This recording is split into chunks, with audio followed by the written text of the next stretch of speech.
jovens de todas as idades.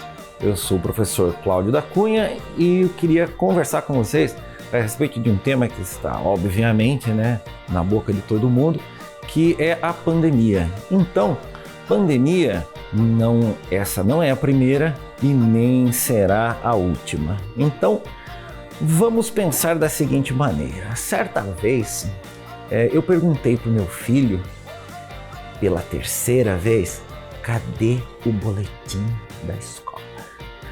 Aí ele virou para mim e falou assim: pai, quem corre atrás de notícia ruim é a ambulância. Você tá louco? Aí, lógico, eu quis matar ele, porém, fica sempre essa dica. Quem gosta de correr atrás de notícia ruim é a ambulância. Ninguém gosta de receber notícia ruim. Então, eu tenho uma notícia ruim para te dar, que é assim: você vai morrer. Meu Deus, vou morrer, vai. Você só não sabe o dia, você só não sabe a hora. Mas, obviamente, ninguém gosta de receber essa notícia, por mais óbvia que ela seja. Certa vez eu estava ainda estudante na aula de microbiologia e eu aprendi naquela aula: pandemia não é se vai haver, é quando vai haver. As pandemias, as epidemias fazem parte da história da humanidade. Então é um tipo de notícia que também você não gosta de receber. Quer dizer que eu vou poder ter uma outra pandemia? A próxima pandemia pode estar se desenrolando nesse exato momento em que alguém derruba a floresta lá na Amazônia e um vírus estranho sai de lá. Então, a próxima pandemia pode ser daqui 100 anos, pode ser nesse exato momento a segunda já se desenrolando. Mas por que isso? Porque ninguém gosta de receber notícia ruim. Então, alguém tem que falar. Mas qual que é o problema? Cada vez que aparece uma epidemia, uma pandemia, vai haver uma negação clara e óbvia do fenômeno e vai haver uma negação clara e óbvia do que está acontecendo.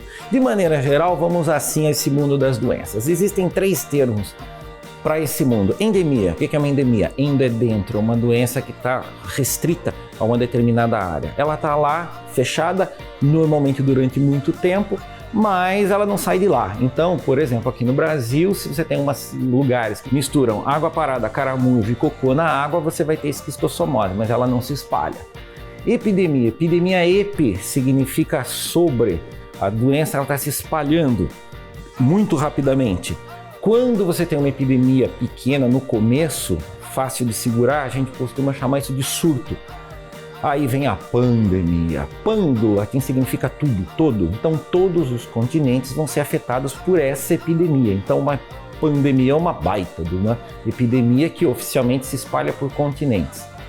As pandemias, elas historicamente eram controladas pelo simples fato que os seres humanos não conseguem ir de um lado para o outro historicamente. A primeira grande pandemia que foi registrada foi a peste negra, que conseguiu sair da Ásia e chegar até a Europa no lombo de camelo, pela Rota da Seda, entrou num barco e a partir dos barcos se espalhou pelos portos. Então, historicamente, pandemia se espalha por barco. Agora nós temos uma novidade, que é o aeroporto. Então, nesse momento da história, os seres humanos estão se movimentando muito e a probabilidade de uma pandemia se multiplica sempre, porque agora a gente tem essa possibilidade de transmissão de lá para cá. O que a gente pode ver em respeito da pandemia, por exemplo, da peste negra? Assim, não tem nada a ver com isso, ela está entre nós. Você talvez não se lembre, mas você brincava quando você era criança. Durante a pandemia de peste bubônica, que matou talvez 200 milhões de pessoas, sobrou uma quantidade gigantesca de órfãos e ninguém tinha o que fazer com aquelas crianças. As crianças se juntam e brincam em qualquer era, em qualquer época.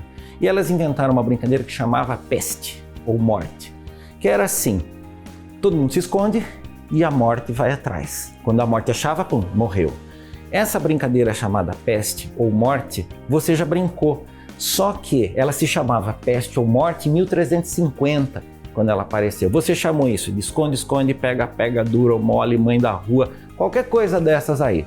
Mas você não nota, mas a peste negra estava na sua infância e ainda está circulando por aí, dada a influência que ela teve. Automaticamente você vai ter que se colocar nessa situação. Você não tem nada a ver com pandemia, da Idade Média, não parece, mas ela chegou até nós.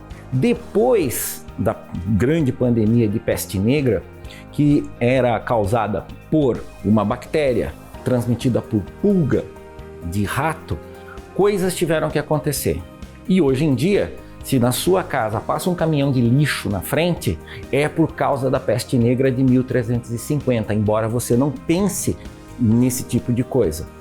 Há lixo, há rato, a pulga, a peste. Então, na sua porta passa um caminhão que é reflexo de uma pandemia de 1350, embora você não saiba, você não note o que está acontecendo.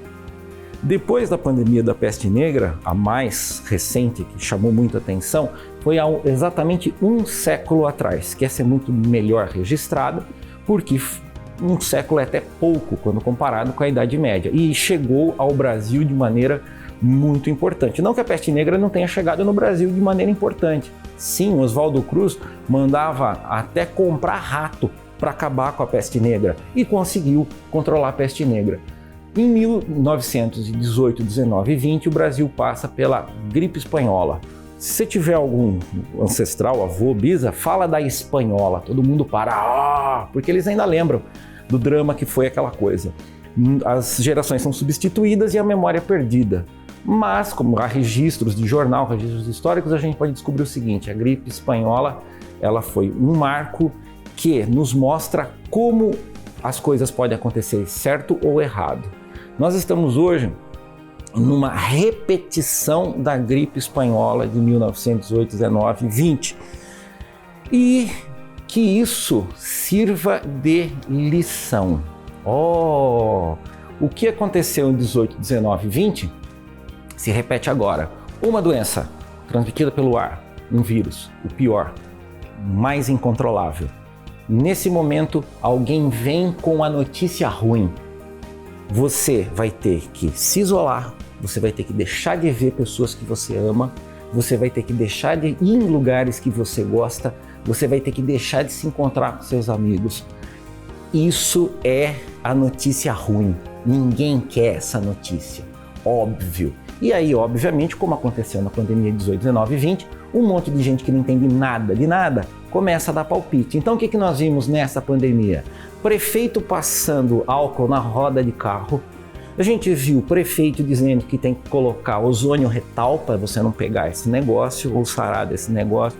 Vereador falando que tem que fazer chuva de álcool com os aviões por aí. Senador falando que para você não pegar ou se curar você precisa de luz de solda elétrica. E esse negócio é a boa notícia. Todo mundo quer essa boa notícia. Aí ninguém gostaria de ouvir as más. E o que a gente faz? A gente faz de conta e vai atrás da boa notícia. A má notícia, ela vai ser sempre aquela coisa assim, não quero. Bom, e o que você tem a ver com isso? Vamos pegar como exemplo, Brasil, 600 mil famílias chorando. Nós fomos por essa direção. Nova Zelândia, hoje estamos em outubro de 2021. A Nova Zelândia tem 27 famílias chorando. Ou seja, você tem o fato, você tem a ação e você que escolhe. Nós escolhemos um caminho, outros escolheram outros.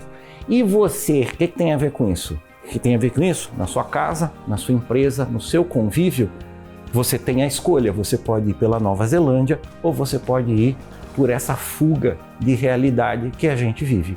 Então, todas aquelas recomendações que você não gosta de ouvir são as que são válidas. Então, qual é a recomendação? É aquela, se você sabe o que tem que fazer, então faça, certo? E não se esqueça, isso aqui que eu não estou usando no momento, ela está me acompanhando nessa gravação também, porque imediatamente, aí é com você, beleza?